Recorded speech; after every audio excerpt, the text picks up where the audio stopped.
Au moment de l'achat de Ronaldo du club à l'été 2018, le club vient de monter en première division. Et il y a un système de la Liga qui a établi un contrôle économique. Donc vous ne pouvez pas dépenser plus que ce que vous gagnez. Et du coup, ils vous mettent une certaine barrière, une certaine limite de ce que vous pouvez dépenser dans les salaires des joueurs et dans les achats de joueurs. Et on se retrouve avec un budget pour les joueurs, donc pas un budget pour le club, mais vraiment ce qu'on peut dépenser dans l'équipe de 23 millions d'euros, qui est le plus petit budget de la Ligue. À l'époque, le Barça a 650 millions. Donc pareil, à nouveau pas pour le club, mais juste pour l'équipe. Et voilà, donc on est le David contre le Goliath avec un objectif très clair, se maintenir en première division. Ce qu'on arrive à faire finalement, on se sauve à l'avant-dernière journée, donc excellent. Ronaldo avait promis aux joueurs de les emmener à Ibiza, qui est son endroit préféré, et si on se maintenait, il le fait, et ça se passe très bien. Et on prévoit durant l'été la nouvelle saison, on fait quelques recrutements. Aujourd'hui, le marché des transferts a pris une telle envolée que n'importe quel joueur vaut plusieurs de dizaines de millions d'euros qu'on ne peut pas forcément se permettre. Donc on opère nous avec des joueurs de notre équipe B qu'on fait monter, comme par exemple notre défenseur central Salissou, qui l'année dernière joue en seconde division. Hop, s'est adapté immédiatement et est titulaire indiscutable et pour lequel on a déjà reçu pas mal de propositions de clubs étrangers. Et ensuite des cessions, donc enfin des prêts de joueurs de grands clubs qui ne jouent pas forcément, ou ils sont trop jeunes, ils ont besoin de temps de jeu, etc. Et ils viennent chez nous. Et pour l'instant, donc on a réussi, comme on avait quitté une partie de la dette qu'on avait, la Ligue nous autorise à dépenser plus que l'année précédente pour le budget des joueurs, et on passe donc de 23 à 32 millions. Donc c'est déjà 50% de plus, mais ça reste un des plus petits budgets de la Ligue. Donc à nouveau, même si on a des ambitions sur le long terme, à nouveau l'objectif clair et annoncé de manière officielle, c'est vraiment le maintien à nouveau cette année. Et comme ça, on arrivera petit à petit avec la vente des joueurs, plus ce qu'on arrive à générer de new business, à avoir un budget pour l'année prochaine qui nous permettra de regarder plus vers la partie haute que vers la partie basse du classement. Donc ensuite, moi, quand j'arrive à mon poste, le principal message, c'est passer la tranquillité, continuité. Donc immédiatement, je renouvelle notre entraîneur qui avait quelques mois de contrat. Il aurait fini à la fin de cette saison. Et on savait vu qu'il avait vraiment eu des bonnes performances, donc il fait monter le club en première division. Et ensuite, il maintient le club avec le plus petit budget. Forcément, ça attire les convoitises. Donc il avait eu des propositions, on le savait. Donc nous, comme on était vraiment contents de son travail, on le maintient. Et ensuite, immédiatement, une fois que ça s'est fait, on renouvelle les joueurs clés de l'équipe ainsi que notre directeur sportif. Donc voilà, pour passer une tranquillité. Nous, c'est un peu notre leitmotiv. On fait tout ce qu'on peut pour que vraiment les joueurs n'aient qu'à s'occuper de l'entraînement et des matchs et mettre des buts, parce qu'à la fin, c'est ce qui compte et ce qui nous fait un peu de défaut. On a du mal à marquer. On est dur à battre, mais on a du mal à gagner. Et donc vraiment, ils s'occupent de rien. Tout ce qui est hors terrain, on gère pour que vraiment ils soient dorlotés et contents et qui vraiment sentent l'envie de lutter pour le club.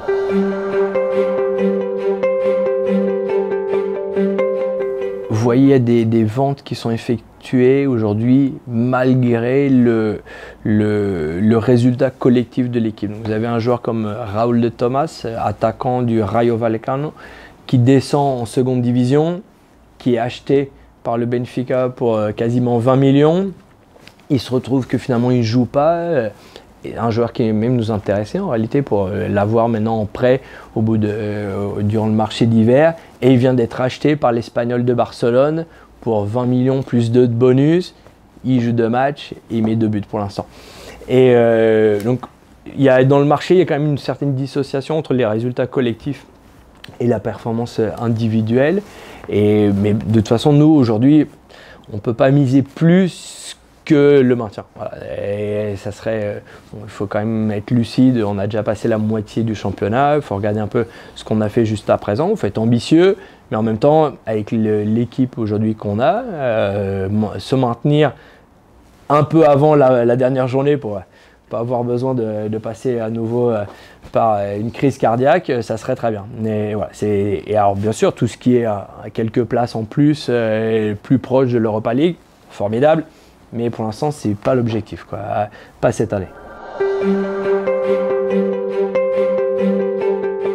Et toute la partie de la marque Valladolid et tout, comment développer une marque qui a 90 ans, mais avec lequel le club n'avait pas été vraiment capable de générer des revenus. L'implication sociale, c'est un élément hyper important pour Ronaldo. On a plus de 13 équipes en tout, avec des équipes de jeunes. On a une fondation qui sponsorise des actions sociales dans la ville et dans la région de Castilla y León. Et ce que j'aurais même dû dire en premier, c'est bien sûr la gestion financière à la base. Nous, on voit ça, c'est du sport bien sûr, mais avant tout c'est une entreprise et il faut que ça soit géré comme tel.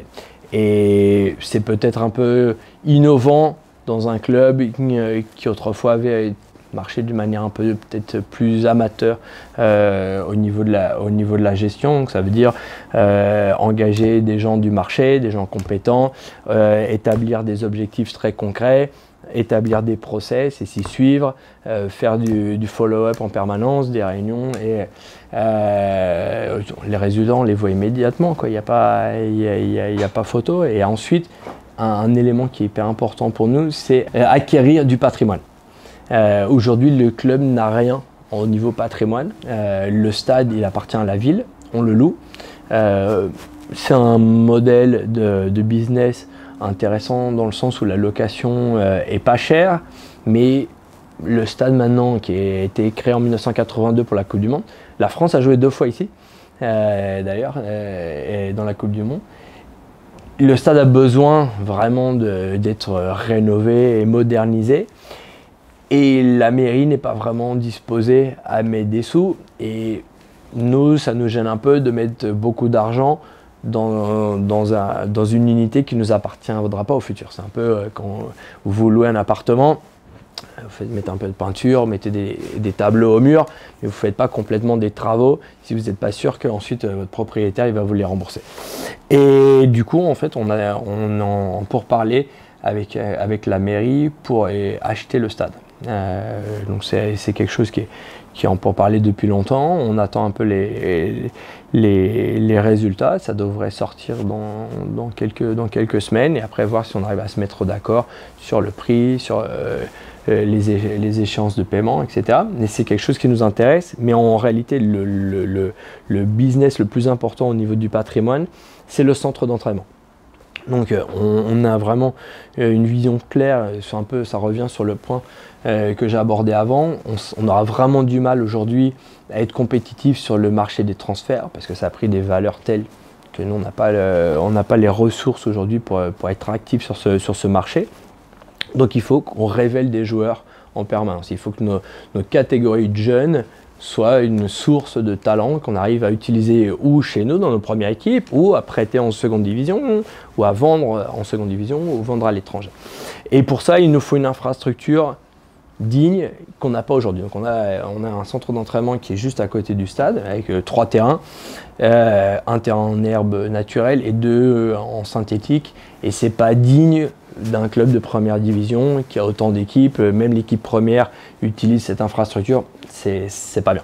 Et donc la mairie va nous céder un terrain et si tout va bien, au mois d'avril, on démarre les travaux. Donc là, on parle de plus ou moins 10 millions d'investissements pour créer une infrastructure avec 6 terrains officiels, 2 terrains un peu plus petits de synthétique et un mini-stade. Voilà. Et après, tout ce que vous pouvez imaginer autour, ça serait nos bureaux, toute la partie aussi pour l'équipe première et aussi bien que pour les catégories de jeunes. Et ici, on laisserait les activités de la fondation et des écoles de foot, donc ça où les parents payent pour que des jeunes, leurs fils et des jeunes joueurs jouent ici, mais c'est juste une activité ludique. Donc le prix qu'on leur demande, c'est juste pour payer nos frais, mais nous, on n'a aucun intérêt. Au niveau sportif, ces enfants, c'est comme moi quand j'ai fait du foot à l'époque, c'est pour le fun, mais ils n'ont pas le niveau pour ensuite intégrer la filière de nos catégories de jeunes qui un jour deviendront professionnels. Donc patrimoine, c'est fondamental, quoi. Aujourd'hui, le prix qui est qui est apparu dans les journaux serait autour de 20 millions d'euros. Aller à un autre endroit dans la ville et démarrer un stade de zéro, c'est une option qu'on a abandonnée. C'est pour des raisons un peu aussi politiques.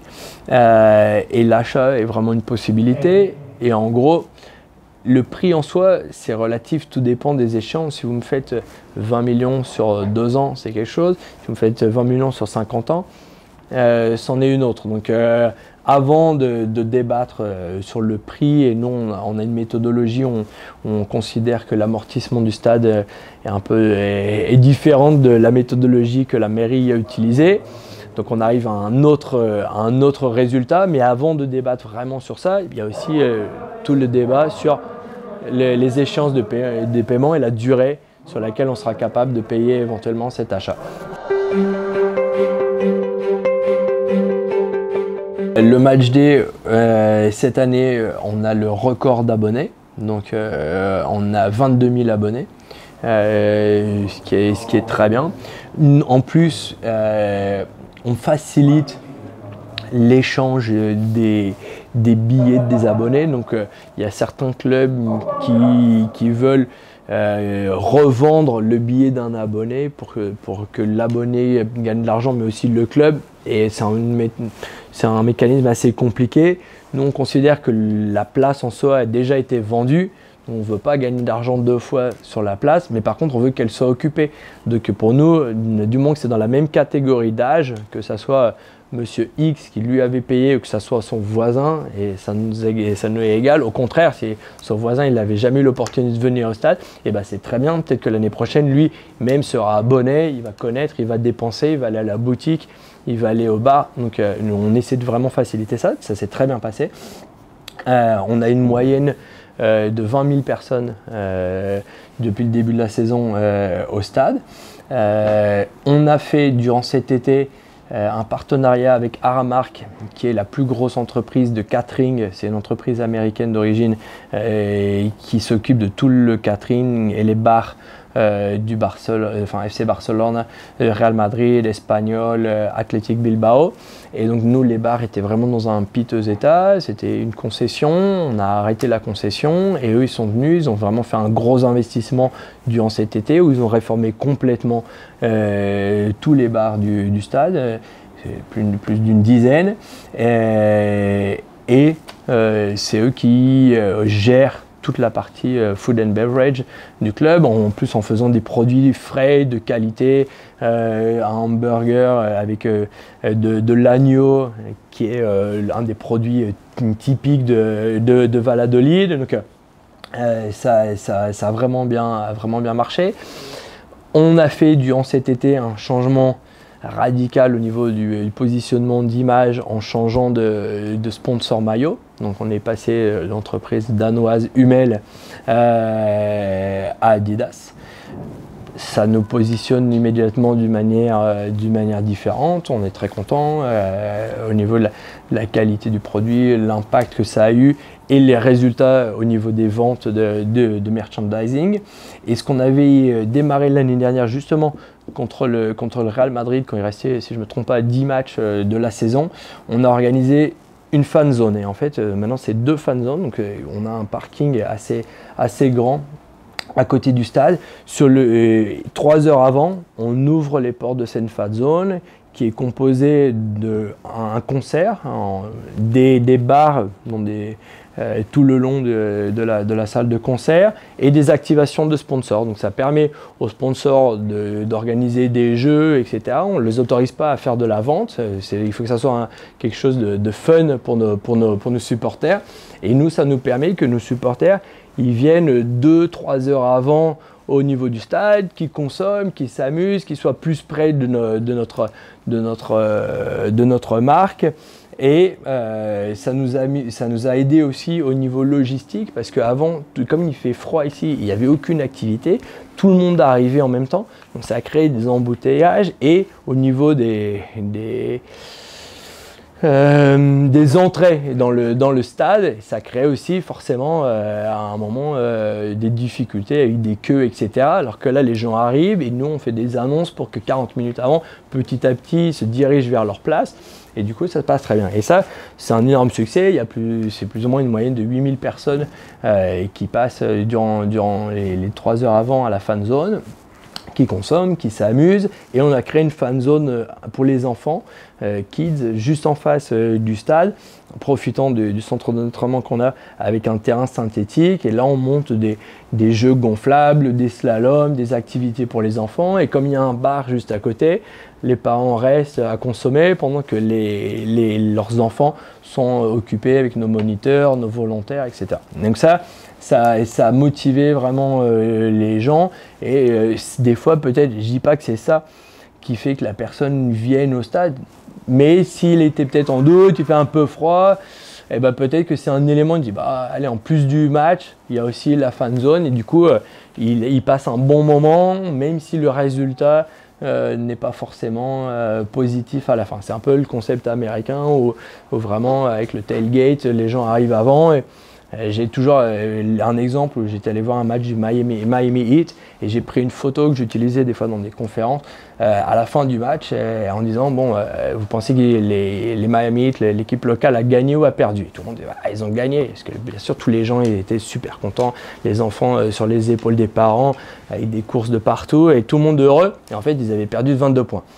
Mais c'est pas grave dans le sens où l'expérience a été excellente du début à la fin, ça a été facile de se garer, ça a été facile de trouver des options de nourriture, ça a été facile d'acheter un petit cadeau pour son enfant. Durant le jeu, il y a plein de moments où vous avez été peut-être sur la kiss cam à l'écran, vous avez peut-être eu la possibilité d'avoir un upgrade de votre siège, etc. Il se passe toujours quelque chose, ce qui fait qu'à la fin, le résultat, c'est un élément en plus, mais ce n'est pas le seul élément. Sinon, nous, on a un stade assez spartiate. Si c'est déjà dur d'arriver parce qu'il y a des embouteillages, il fait froid, le stade n'est pas le meilleur stade au monde, et en plus on perd, forcément l'expérience, elle est pas extraordinaire. Et du coup, ce qui se passe, c'est que ces personnes qui ne sont pas les fanatiques, donc c'est pas le top de la pyramide, ces gens-là, ils ne reviennent plus. Et vous ne pouvez pas travailler qu'avec les fanatiques. Eux, ils reviendront, même s'il y a de la neige, même si vous lancez des pierres, même si eux, ils reviendront toujours. Mais c'est une toute petite base, on ne peut pas vivre avec ça. Nous, il faut qu'on élargisse la base. Donc, il faut ramener les familles à nouveau qui ne venaient pas forcément, etc.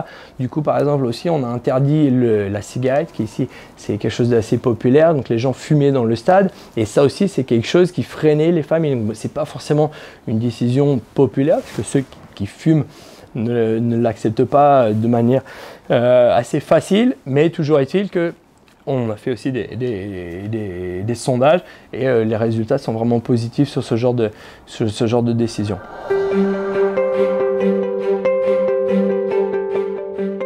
On a démarré avec Adidas, ensuite Air Europa, donc une compagnie aérienne espagnole qui vient d'être vendue pour 1 milliard d'euros en cash à Iberia.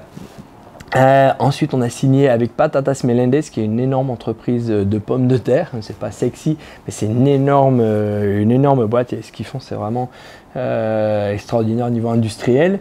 Et aujourd'hui, on démarre le sponsoring maillot de Estrella Galicia. Donc, c'est le plus gros sponsor de l'histoire du club. C'est plus de 4 fois ce que nous payait l'ancien sponsor. On est extrêmement content. C'est aussi une bière premium, donc ça aussi nous permet de nous positionner de manière assez élevée. On a reçu beaucoup de propositions de boîtes de betting, donc de paris sportifs. Merci. Et on ne voyait pas vraiment avoir ça sur notre maillot, ça ne correspondait pas vraiment. Ils ont beaucoup plus d'argent que le reste du marché, mais c'était aussi un choix stratégique de comment on veut se positionner par rapport au marché. Et ensuite, on a aussi signé avec BMW. Voilà, c'est les sponsors qu'on a signés sur les derniers mois. Et voilà, on est très, très contents. Le sponsor qu'on avait sur le maillot, Quattro Rayas, qui est une entreprise de vin, passe au dos du maillot.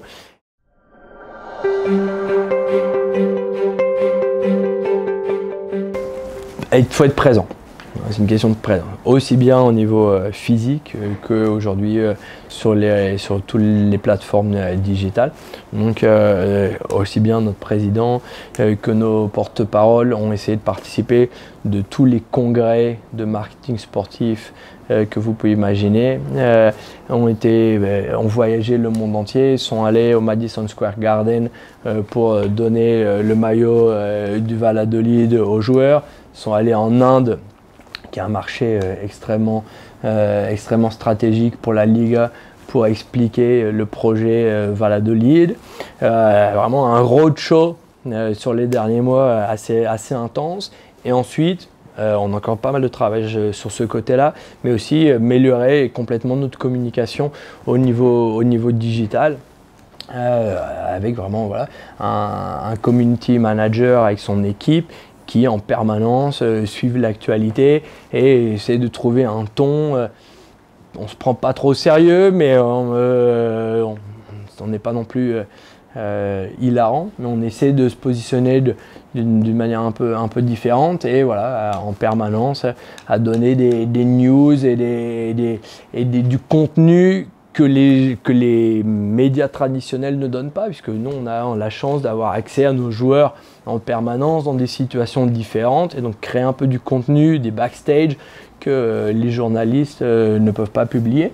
Et en croissance incroyable, exponentielle au niveau réseaux sociaux et présence dans certains pays où on n'avait jamais été présent. Donc, de manière automatique au Brésil avec la présence de Ronaldo, Mexique, Inde, et donc après vous venez de créer une petite illusion, mais voilà, après il faut le travailler. Aujourd'hui, on a une notoriété au Brésil, c'est formidable, mais on ne gagne pas un euro là-dessus. Voilà. Donc, si vous voulez, maintenant il y a une plateforme, mais il faut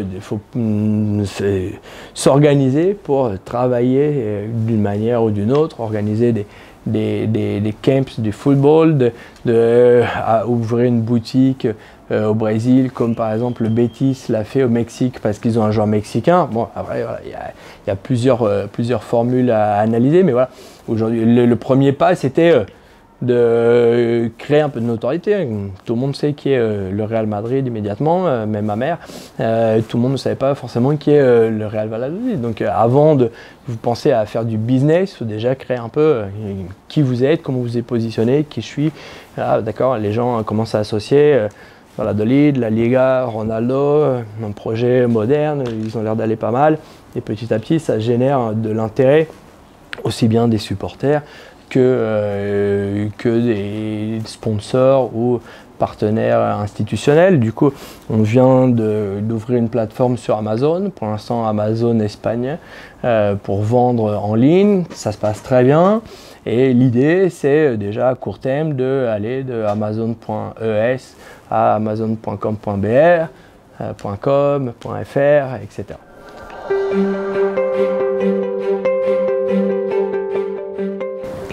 C'est un club, c'est la lutte. Ici, il fait froid, c'est presque Games of Thrones. Hein. Winter is coming, on n'est pas du Nord, mais presque. Ils sont assez fiers, il y a une énorme culture locale. Et je pense que c'est marrant, ça se reflète dans l'équipe actuelle. On n'a pas forcément une équipe avec un talent extraordinaire, mais on a une équipe hyper solidaire qui se bat jusqu'au bout.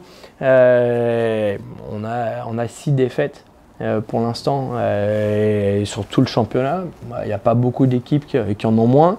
Ça montre quand même quelque chose. Donc, on a du mal à gagner parce qu'on a certaines difficultés au niveau offensif, technique, etc. Mais il faut y aller quand même, il faut vraiment se battre pour réussir à gagner les 3 points contre nous. Et je pense un peu l'idée du club, c'est vraiment un club d'une ville, d'une région, un club familial. Pour l'instant, on n'est pas avant d'avoir des aspirations globales, il faut déjà organiser un peu la maison. Il y a pas mal de travail à faire encore en interne et il y a des opportunités qui arrivent à l'international, mais je regarde ça d'une manière assez comment dire, avec calme. Faut pas brûler les étapes. Je pense l'air de rien, le projet il en est encore à ses débuts. Il y a encore beaucoup de choses à faire ici dans la région, dans la ville, dans la région et en Espagne avant et éventuellement d'aller monter des projets à des milliers de kilomètres avec toutes les problématiques que ça peut créer, bien sûr, avec les opportunités. Mais je pense qu'on n'est pas encore prêt pour faire ce pas. Donc aujourd'hui, c'est vraiment une activité nationale encore. On a actuellement une équipe justement de production qui nous suit depuis l'année dernière. Ils ont réalisé un documentaire qui a eu beaucoup de succès, qui s'appelle Take the Ball, Pass the Ball. Et sur le Barça et la philosophie de Guardiola. Et voilà, il nous accompagne un peu partout, même dans les réunions de conseil, réunions avec les actionnaires, quand on est allé à Ibiza, quand on voyage en coupe, pour essayer d'avoir un angle un peu différent des différents documentaires qui se font. Et voilà, ça pourrait être le début d'une plateforme ensuite à mettre sur Netflix ou sur Amazon Prime, voilà, et qui nous permettrait aussi, qui nous aiderait dans notre construction de marque à l'étranger. Et nous, après, on a immédiatement créé des comptes Twitter en anglais, Facebook en anglais, etc. Mais je pense qu'on a encore du travail là-dessus. Je suis satisfait avec ce qu'on produit et la croissance qu'on a eue sur les réseaux sociaux. Mais je pense qu'on pourrait être un peu plus agressif, un peu provocateur. Voilà, on pourrait être un peu plus provocateur, des fois on est un peu trop flat. Et je pense qu'on pourrait être un peu plus provoqué, réagir plus à des résultats d'autres équipes. C'est toujours rigolo de voir, il y a des exemples assez sympas en Première Ligue où l'AS Roma le fait très bien, des équipes de NBA, d'une manière toujours éduquée, sympathique, mais rigolote. Aujourd'hui, il faut encore qu'on retravaille ça. On vient d'engager un nouveau directeur de marketing justement pour s'occuper de tout ça. C'est pas à la base mon milieu.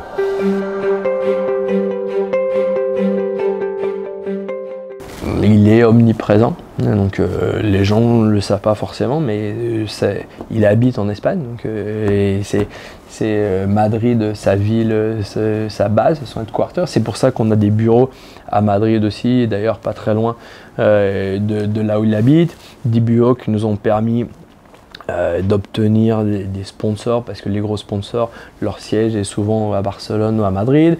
La Liga, le siège de la Liga est à Madrid, les principaux journaux également. Donc toutes les activités commerciales sont menées à partir de Madrid, et le président, on se voit en permanence, il est au courant de toutes les activités. On a un système de report sémanal, toutes les semaines on fait le PMO des principaux points sensibles du club, des évolutions, et bien sûr il s'implique vachement dans la partie transfert, sportive, etc., qui est son core business, c'est là où il vient. Et ça a quand même été le meilleur attaquant de tous les temps. Et il a un œil que moi j'ai pas. Et moi je veux pas du tout mettre dans cette partie-là. Nous on a un directeur sportif et toute une équipe de scouts, une équipe de big data spécialisée pour analyser des centaines de matchs par mois et analyser des données, des softwares pour savoir quels sont les meilleurs joueurs qu'il faut recruter, quand est-ce qu'il faut savoir ne pas faire jouer un joueur sur un match parce qu'il est au point de se griller physiquement, etc. Parce que tout aujourd'hui est mesuré avec des GPS, et là-dessus il est vachement présent aussi. Et après au niveau avec le rachat du club ça aurait été par une autre personne, ça n'aurait pas du tout pris la même ampleur. Donc, il a un nom, une notoriété, un charisme fou. Ça ouvre des portes dans des endroits où on n'aurait pas forcément pensé à ouvrir des portes à la base. Et c'est un mec charmant et intelligent. Il sait très bien où il veut aller. Aucune panique quand il y a des résultats sportifs négatifs. On sait où on va, on a confiance dans notre équipe, on sait que c'est un projet de long terme, on sait qu'on va s'ouvrir jusqu'à la dernière journée, et ça fait partie, il n'y a pas de panique. Et on connaît notre réalité avec le budget, on sait l'équipe qu'on a montée, et on leur fait complètement confiance. Aujourd'hui, on est à 6 points de la zone rouge, mais on n'est pas du tout relax pour autant, au contraire, on stresse, mais on ne veut pas le montrer, et pour l'instant, il n'y a pas de raison de s'affoler, donc tout va bien. Et voilà, il est omniprésent, super impliqué, et je pense qu'il est content de pour l'instant, comment vont les choses depuis qu'il a racheté le club. Il n'y a que des nouvelles positives. Il n'y a pas de joueur qui nous a échappé, on a réussi à renouveler les joueurs qu'on voulait, on a réussi à renouveler l'entraîneur qu'on voulait, les recettes ont augmenté, la notoriété a augmenté, les sponsors avec lesquels on parlait ont signé. Pour l'instant, on est au feu vert et on est assez content. Mais bon, il y a encore beaucoup de boulot à faire, c'est sûr.